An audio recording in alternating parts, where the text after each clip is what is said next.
Hi everyone and welcome to today's video. My name is Dr. Ray. Welcome to my channel.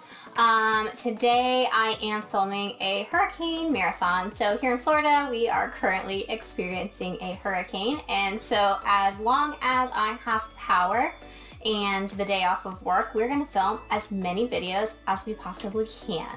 And so let's think about things and put things in perspective. A lot of you guys are stressed about food. Food is very stressful, it's very confusing, and that's why you're on, this channel, trying to educate yourself, and that's great. I'm happy to have you. So there are things in this world that are very stressful. So Cat 4 hurricanes are very stressful.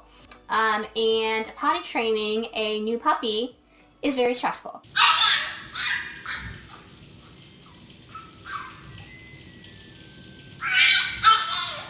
Pet food should not be very stressful. Okay guys, I'm going to walk you through it. We're going to use some easy steps. We're going to use a point scoring system to help us remove those things that make it confusing. And honestly, the things that make it confusing, in my opinion, are the marketing. And so numbers, to me, I'm a numbers person, are very black and white. I'm going to share the numbers with you guys. I'm going to share the parameters from Small Animal Clinical Nutrition, and it should be very easy, very black and white. There's going to be a range. We want it to be in the range. All the other stuff, all the superfluous stuff, all the things on the bag, all the pretty colors, all the fancy ingredients, all that stuff is secondary. And so that is stressing you. So let's let go of that which no longer serves us and not be stressed. Let's sit back, let's relax, let's enjoy our pets, and let's do some pet food today, right? All right, I'm a little bit stressed because I am running, if you are been with me, we're in a new location and already had a camera die and a battery die and no way to charge it, and we're streaming from a phone. It's a whole thing today. So, again, we're not going to be stressed. We're gonna have a good time.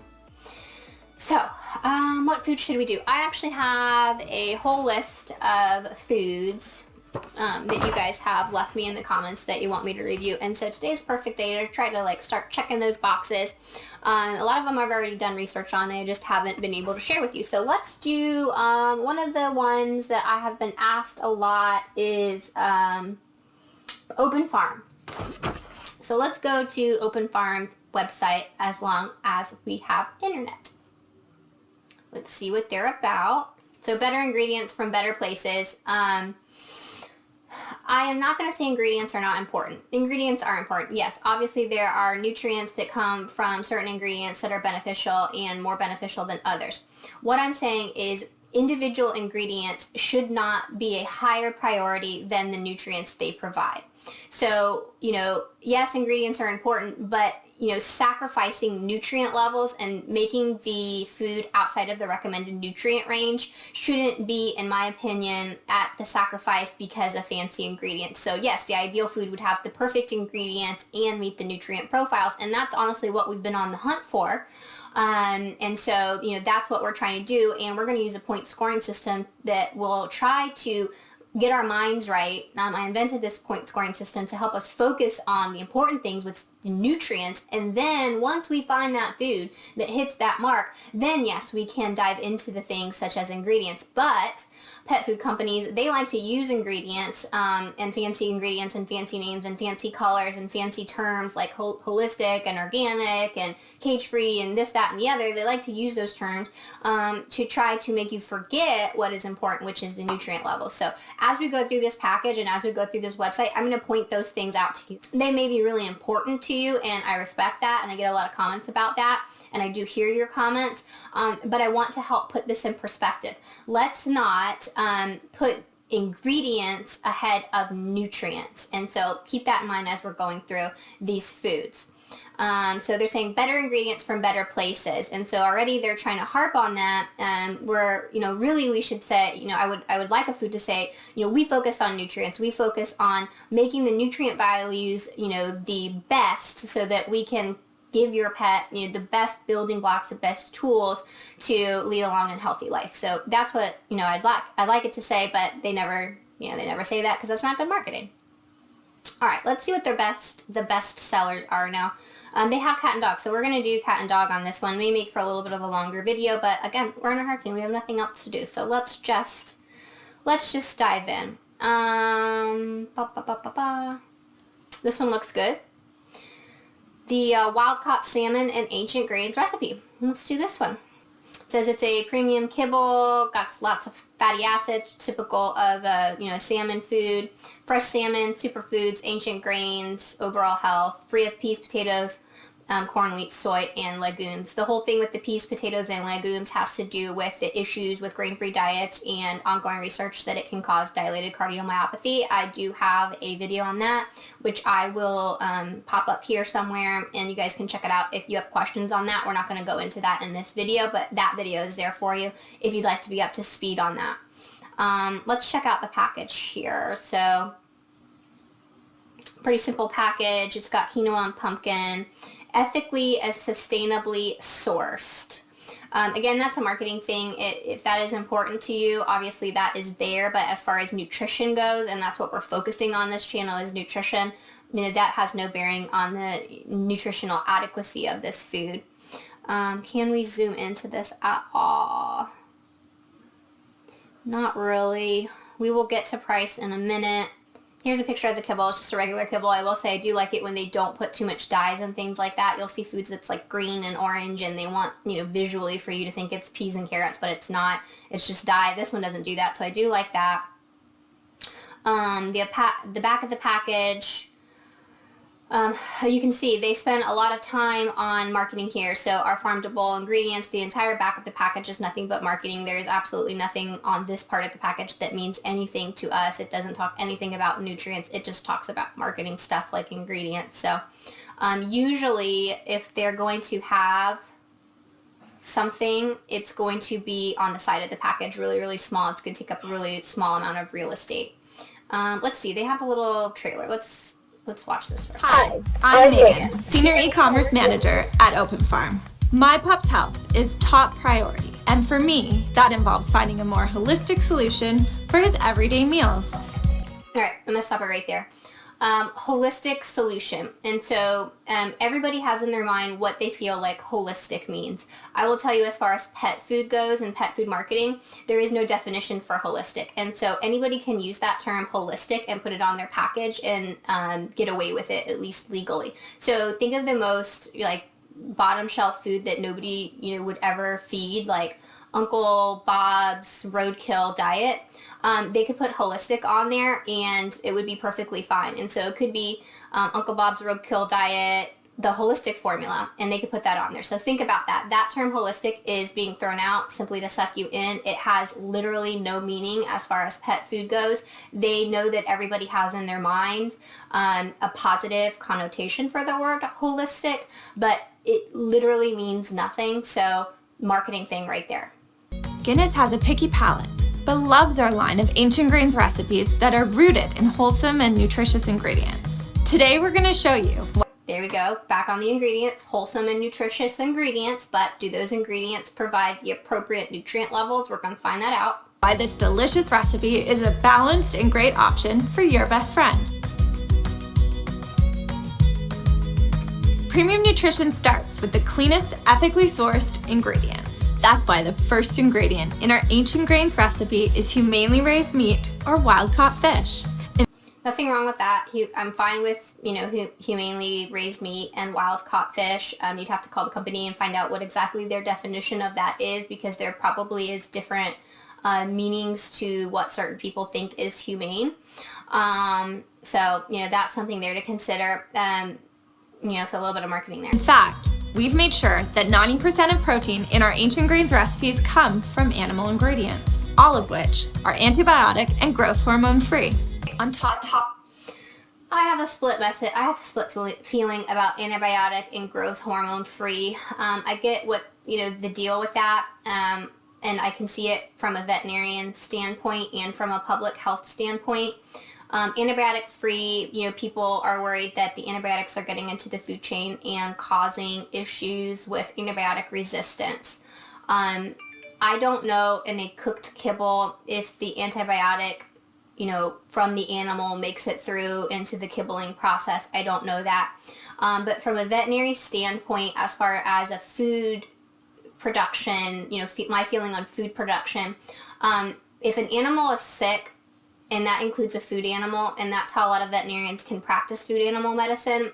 It's because those veterinarians want to give those animals the best life that they can, before they give that life for nutrition. And so part of giving that animal their best life to me means if they're sick, they receive the appropriate treatment. And this is kind of a little bit of a heavy topic, but I think it's an important topic. And so sometimes when I hear antibiotic-free, I do get a little bit of a twinge in my heart, because to me that means, there might have been an animal that was sick or injured that needed an antibiotic and didn't get it just because they want to put antibiotic-free on the package. And so that can go either way. Leave your comments down below, because I'm interested to see what your thoughts are. But as a veterinarian, to me, if I see a sick or injured animal, I automatically want to treat it. There are already extreme restrictions on antibiotics in food animal. I can't even go into that. There is so much regulation and courses that you have to do to protect animals in the food chain from, bringing harmful things over for consumption. And so I don't know about that, but anyway, this is, antibiotic free. So that if that's important to you, that's there. On top of that, 100% of our meats come from farms that meet stringent animal welfare standards and are certified and audited by Global Animal Partnership or Certified Humane. I'm not too familiar with that. If anybody out there knows about that, it's beyond the scope of this video, which is going to be extremely long already. So if you know about that, comment down below. I'd like to hear what that's about. And all of our fish ingredients meet the ocean-wise seafood sustainability standards of the Vancouver Aquarium. We combine these high-protein diets with nutrient-rich grains like steel-cut oats, quinoa, and chia seeds, all of which are non-GMO and gluten-free. Not to mention, they're also rich in vitamins, minerals, and antioxidants. But that's not all. We've packed our recipes with non-GMO fruits and veggies like pumpkin and apples. We've even included superfoods like coconut oil and turmeric to help support their overall health. So all that's great, but are they going to be able to utilize all those ingredients and put them together to make a guaranteed analysis that is appropriate and meets the standards? On top of that, you can trace every single ingredient in every bag back to the source on the transparency page at openfarmpet.com. There are 4 delicious recipes to choose from: homestead turkey, harvest chicken, wild-caught salmon, and pasture-raised lamb. I typically rotate between recipes when feeding Guinness. All right, so I'm going to stop it right there again. Rotating through recipes as a veterinarian is a nightmare. There is really no reason to do that.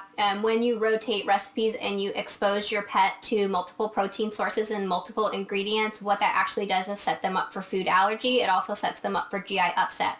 So when you rotate, dogs' bodies and cats' bodies are not really geared towards anymore now that they've been domesticated, changing all the time. They do best, and I know this from a clinical standpoint, they 100% do best when the diet is consistent. And so when you change things, you are setting your pet up potentially for GI. You'd have to do like a mixture every 2 weeks in order to slowly transition that. And so that doesn't really make any sense. And then the other thing, like I said, when you change ingredients and you expose your pet to multiple ingredients, you are allowing your pet to develop an allergy to those ingredients. And what happens is it makes it very difficult to find a novel protein when your pet actually does have a food allergy. And so, we can get more into that if you guys want to learn a little bit more about food allergies and how those work in pets and how it may be different than people. You can leave me a comment down below, and that might be a video for another day. Not only to keep mealtime exciting, but to make sure he's getting the nutrition he needs from a variety of protein sources. To feed our dry foods, start by checking out our feeding guidelines on the side of the bag to see what quantity is recommended for your pet. After that, just scoop and serve. We're going to do that. We're 100% going to do that. And when you're done with the bag, don't forget to send it off to TerraCycle, one of our amazing partners that helps us recycle these bags into new, up-recycled products. Thanks for checking out our Ancient Grains recipes. We hope you'll give it a try. And if your dog is like any one of ours, they'll be looking forward to every meal.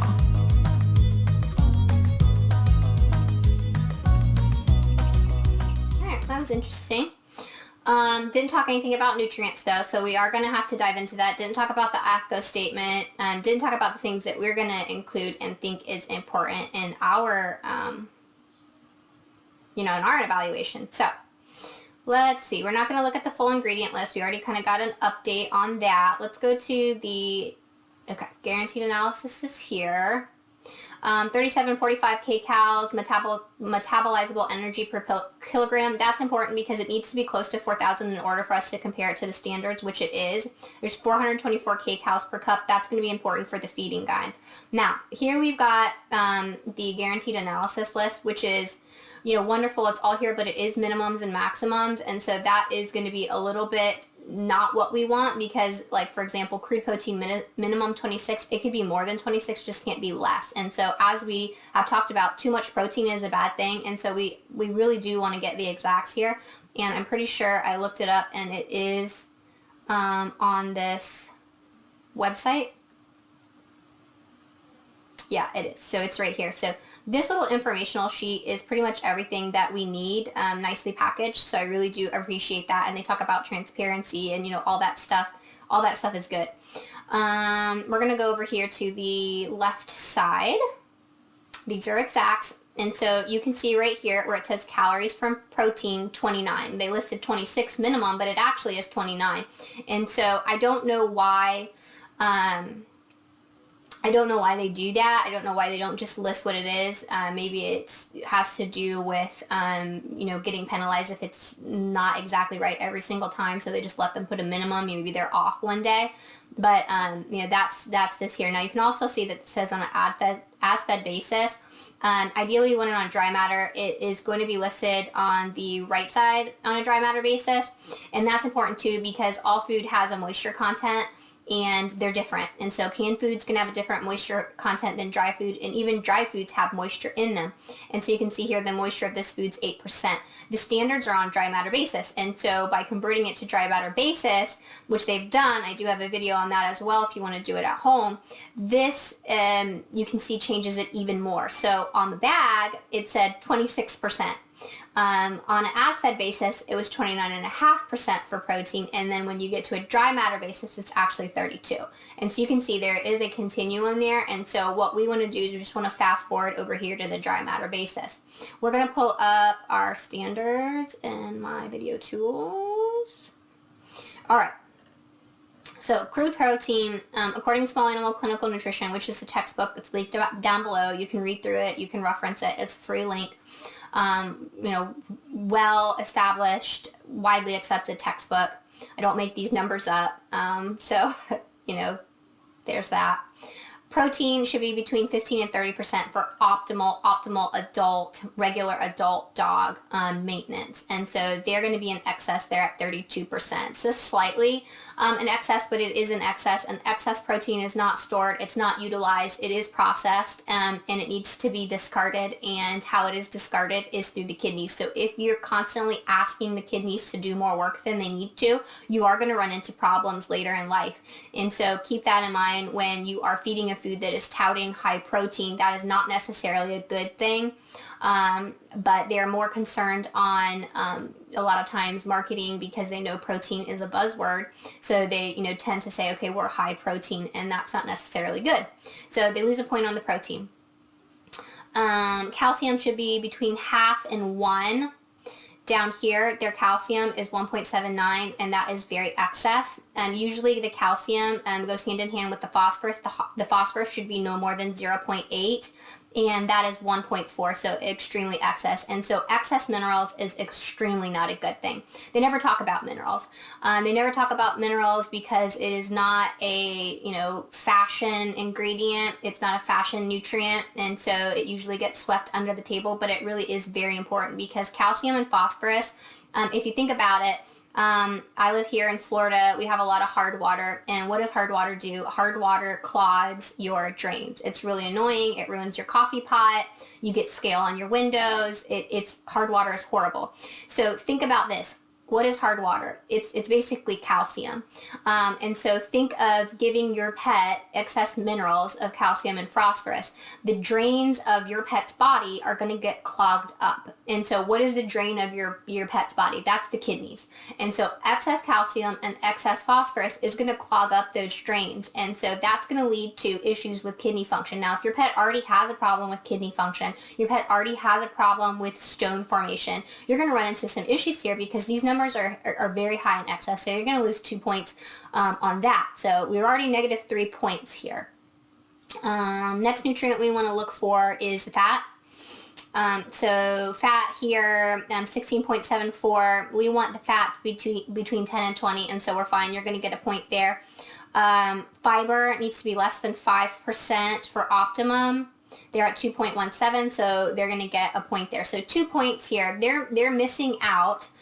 They focus so much on ingredients, they're missing out on the nutrient levels. And when you get too fancy with ingredients, sometimes it's impossible to get the nutrient levels the way they need to be. And so all these companies that get the nutrient levels right and the nutrients are boring, the reason why the nutrients are boring is because it's years and years of research that find that those boring nutrients actually do provide the optimal nutrient value. Now, maybe if some of these companies spend a little bit more time and a little bit more money on finding, exotic nutrients that provide, or exotic ingredients that provide the best nutrients, maybe they would be at a 10 out of 10, but, we're having trouble finding that. So it tends to be boring ingredients, but good nutrients, or fancy ingredients and horrible nutrients. And in my opinion, the nutrients and the nutrient values are more important than the individual ingredients themselves. So that's my opinion. I assume you came to this channel for my opinion. And so there you have it. So they only get 2 points out of 10, and the Dr. Ray's pet scoring system, 2 so far. So let's move on to the next thing, which is, do they have it here? They don't list it on here, but the next thing that we're going to look for is the AFCO statement. Okay, here it is. And here's a little symbol for AFCO, so you can see it there. Open farm wild-caught salmon and ancient grains recipe is formulated. So they did not feed this to dog. They did not feeding trial it. Yes, I know the feeding trials, aren't like the be-all, end-all, but it is nice when they put the time and the effort into doing that. It just shows that it is important to them to check some of the important boxes. And so this one's going to lose a point there. To meet the nutritional levels established by AFCO, dog nutrient profiles for all life stages, except for the growth of large-sized dogs. So this is an all life stage, so they're going to lose 2 points here as well. And so what does all life stages means? All life stages means we're lazy. I mean, that's the truth of the matter. It means we're lazy. It means we did not want to make multiple foods. We wanted to make one food, and we can get away with it legally, because legally, as long as we are meeting the most rigorous life stage, which is pregnant and lactating, we can put all life stages on there. And it doesn't matter if this food is way too excess in calcium and phosphorus and protein for an adult dog. Doesn't matter. We can get away with it because we can say all life stages. That's not what we want. You guys aren't here for that. You guys are here to find out what's best, and it is always best to feed a food that is for your pet's life stage and not what is essentially a puppy food or a food for pregnant and lactating dogs. So if you have an adult dog and you're feeding this food, they may be doing fine. But there's also a very real chance that you're going to be having issues with struggling with obesity.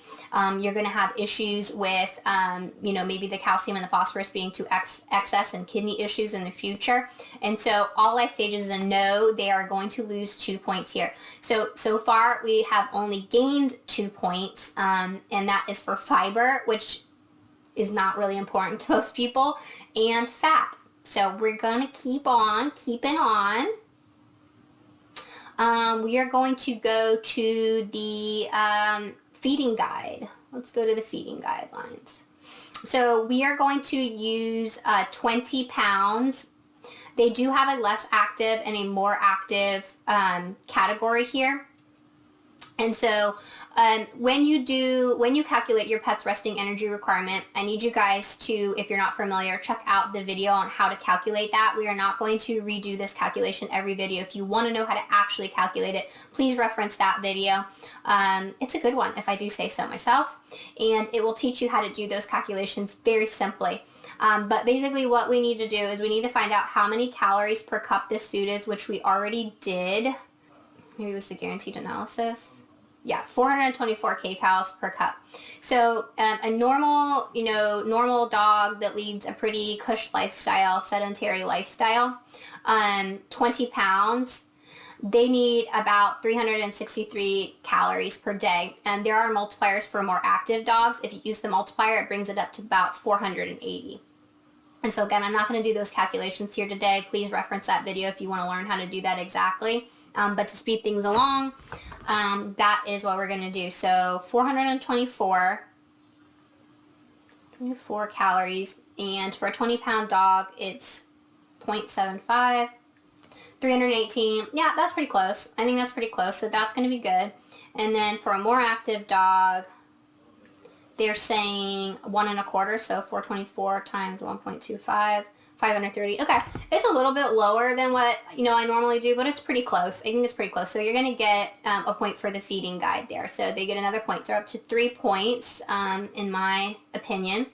Let's go to the ingredient list here. The only thing that I give, the only points that I give for the ingredient list is to make sure it's not grain-free, because I don't want your dogs to get heart disease, and it's not raw, because there are a lot of health implications with bacterial contamination and all that. There's not really a good enough, hard enough evidence yet in veterinary medicine that feeding raw, the risks right now outweigh the benefits. And so they are going to get 2 points, because it isn't grain-free and it isn't raw. It said something here about, I remember in the beginning, I think it said something about all the foods, they're easy to say, or you can read them easily, or something like that. And for the most part you can, and I think that was kind of a silly thing to say. Okay, salmon, oats, ocean whitefish, sorghum, quinoa, coconut oil, herring meal. The bulk of the nutrients are going to be coming from these meals. It's not going to be coming from the salmon, which is mostly water. The ingredient list is by weight, including water. And so a lot of the water is what's bringing it up to the top, not the actual nutrient. The nutrients are coming from the meals. So again, it's just kind of like a tricky thing, and that's why I don't pay much attention. You do get, most of the things you can say until you get down here to the calcium pantophenate. Starts to get a little bit weird, but anyway, that's why I don't get into the ingredient list. It just seems kind of like a silly thing. So they're going to get 2 points there. So no, we've got 2 points for the AFCO statement, 1 point for the feeding guide. That was 3. And now we got 2 points for here for the ingredient list. So now we are up to 5. So we're up to 5 points, and there are no more points to be had. That is everything. So this food's only getting a 5, and a lot of the deductions were in the guaranteed analysis, which to me is one of the most important things, because those are the nutrients. That is why we're feeding our food. We are feeding our pets food to give them nutrition. Therefore, the nutrients should be first. And I hope that I am impressing that upon you guys today. Let's see how much we're going to pay for this food that is only a 5 out of 10. So for a 4-pound bag, it's $6.25 per pound. It gets a little bit cheaper as you go down. $4.82 for the 11, and $3.64 for the 22-pound 22-pound bag. That's $80 for a bag that's just not going to last a large breed very long. And so that is the dog version. Let's see. Let's do cat.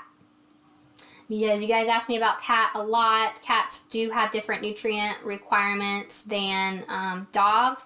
And it looks like here they have a senior cat. Let's do senior, adult, and senior cat. The needs are tailored. Tailored needs to adult and senior cat. So they've got a homestead. No. Homestead. Should we stick with the wild caught? No, because it's got raw in there. Wow, I want to set them up for success here. We got the wild caught salmon. Let's do that. Okay. Let's go. Let's go to the, oh, we talked about we weren't going to do that. We're just going to do the points here. So we need to scroll down. We had to find the AFCO statement down here. So let's go find out if this is appropriate for our senior. There it is. Open farm wildcat, formulated again. For all life stages. So again, same thing as with the dog, formulated in all life stages, not what we want, especially if they're saying this is for a senior cat. There is no way that the nutrients for a senior cat are going to be the same as a kitten. It's just, there's no way. And so not ideal, and so they're going to lose points there. So -2 points on the AFCO statement. Let's go to the nutrient profile. Gonna get that lovely graphic, which was really nice. Here we've got the ingredient list. It's not grain-free or raw, so they're going to get 2 points there, so we're up to 2 points. We're going to go ahead and check out that metabolizable energy on a dry matter basis, pretty close to 4,000. It's a little bit over, but not enough that it's going to be significant in our evaluation. Now, they said these foods are healthy for seniors. We're going to see Should we do that? Because it doesn't really say senior. It said it's healthy for senior. We're going to pull up both. We're going to pull up the senior parameters and we're going to pull up the regular and see. Different. I think the difference on the cat, yeah, is the minerals. So the difference between a senior cat and a regular cat, the senior cat's a little bit less fat, a little bit lower minerals, but everything else is pretty much the same. So we're going to go ahead and we're going to use the senior cat profile because it does say it is appropriate for senior cats. So let's see if they're telling us the truth here on the senior cat. All right. Here we go.